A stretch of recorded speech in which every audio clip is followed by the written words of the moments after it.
salam sejahtera untuk kita semua. Perkenalkan, nama saya Dean Julio Kebalu. Saya mahasiswa Fakultas Keperawatan Universitas Pembangunan Indonesia. Kali ini saya akan menjelaskan tentang materi hidup sehat dan aman dari virus. Dan materi saat ini yaitu hidup sehat dan aman dari virus corona. Penyakit COVID-19 sangat menular dari orang yang terinfeksi baik menunjukkan gejala ataupun yang tidak menunjukkan gejala ke orang lain yang sehat. Penularan COVID-19 bisa terjadi di mana saja, yaitu di rumah, di tempat umum, di kantor, di tempat ibadah, di kampus atau sekolah, di jalan ataupun di rumah sakit atau puskesmas. Namun jangan khawatir, karena sebenarnya COVID-19 ini tidak dapat dicegah penularannya. Upaya pencegahan COVID-19 harus dilakukan sesuai dengan protokol kesehatan baik di rumah, di kantor, di kampus, ataupun di mana saja. Untuk mencegah penanganan COVID-19 ini, yang pertama kita harus menggunakan masker. Jika terpaksa harus beraktivitas di luar rumah, maka wajib memakai masker, baik bagi kelompok yang sehat maupun yang sudah dinyatakan positif COVID-19. Bagi yang sedang sakit maupun bagi anggota keluarganya harus selalu memakai masker baik di dalam rumah maupun di luar rumah. Masker medis tetap lebih baik daripada masker kain. Kemudian cara penanganan yang berikut adalah mencuci tangan menggunakan air mengalir dan sabun. Cucilah tangan sesering mungkin minimal 20 detik karena mencuci tangan menggunakan sabun dan air mengalir juga bisa terbukti efektif dalam membunuh kuman. Untuk itu mari kita patuhi aturan pemerintah ini dengan cara juga mencuci tangan agar virus dan bakteri bisa terhindar dari tubuh kita. Cara yang berikut adalah menjaga jarak. Jika harus beraktivitas di luar rumah ataupun bertemu dengan orang lain, maka jagalah jarak dengan orang lain minimal 1-2 meter. Menjaga jarak terbukti dapat sebagai salah satu cara untuk mencegah COVID-19 ini. Untuk itu, dianjurkan kepada kita jika berpergian ke luar rumah ataupun melakukan aktivitas yang mengumpulkan banyak orang, maka dianjurkan untuk tetap menjaga jarak di masa pandemi yang sekarang. Kemudian yang berikut adalah mengurangi mobilitas, yaitu mengurangi berpergian keluar atau pergi ke suatu tempat yang lain. Dengan semakin tinggi mobilitas, maka semakin tinggi juga kemungkinan berinteraksi atau bertemu dengan orang lain. Maka untuk itu di masa yang sekarang ini kita harus mengurangi mobilitas atau berpergian keluar.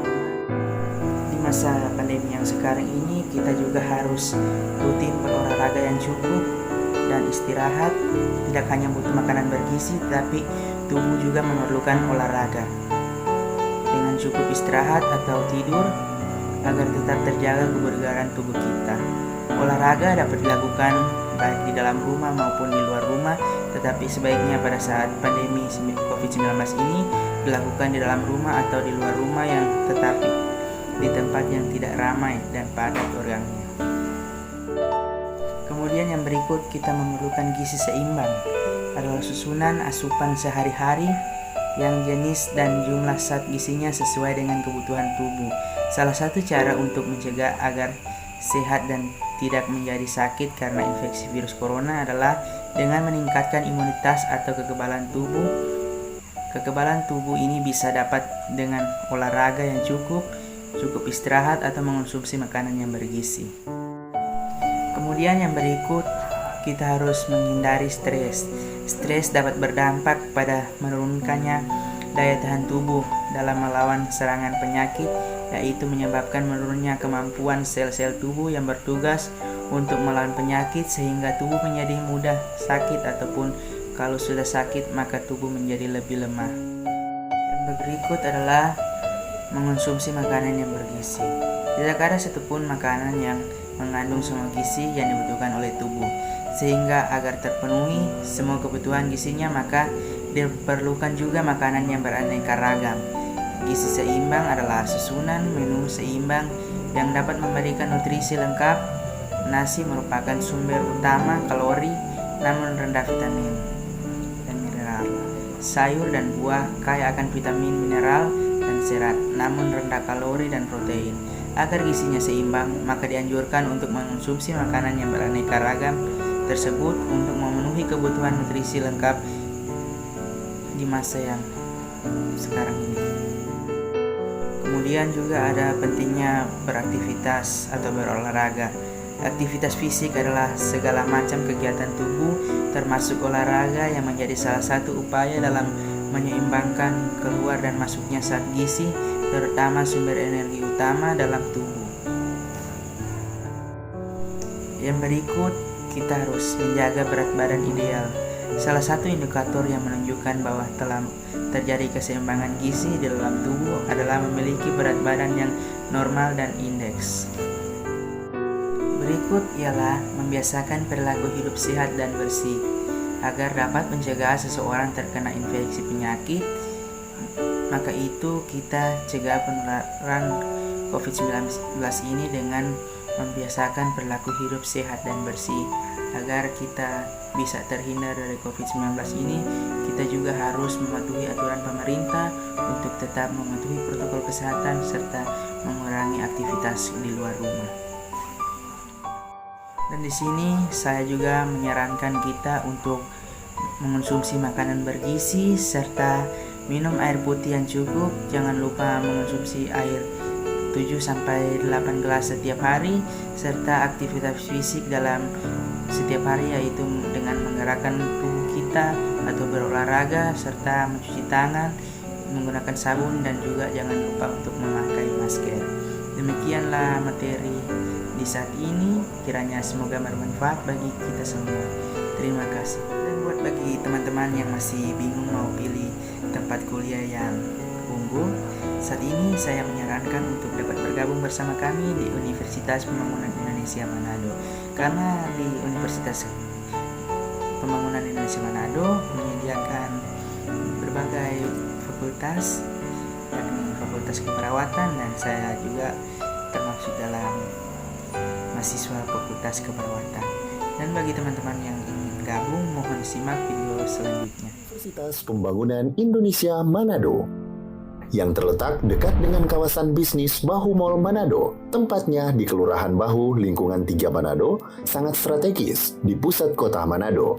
Dibangun di atas lahan seluas 2,5 hektar, Universitas Pembangunan Indonesia Manado berdiri megah dengan ruangan 7 lantai, terdiri dari ruangan kelas, ruangan kantor, perpustakaan, laboratorium komputer, laboratorium keperawatan, pengadilan semu, dan laboratorium bahasa, kantin, serta rooftop di lantai atas.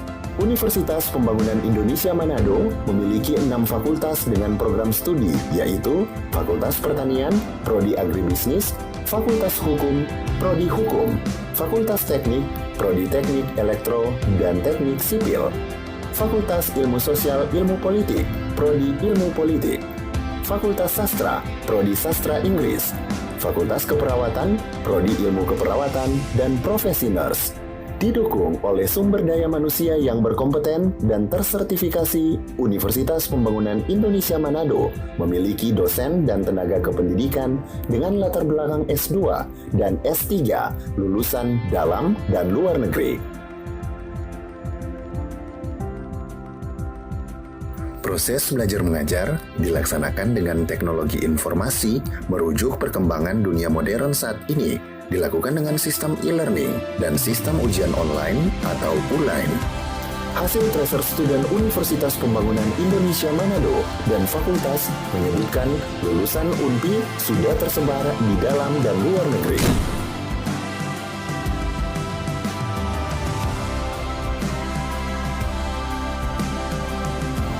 Selamat bergabung putra-putri terbaik bangsa. Kembangkan dirimu, raih cita-citamu setinggi bintang di langit. Kami siap menghasilkan generasi terbaik dan pemimpin di masa depan.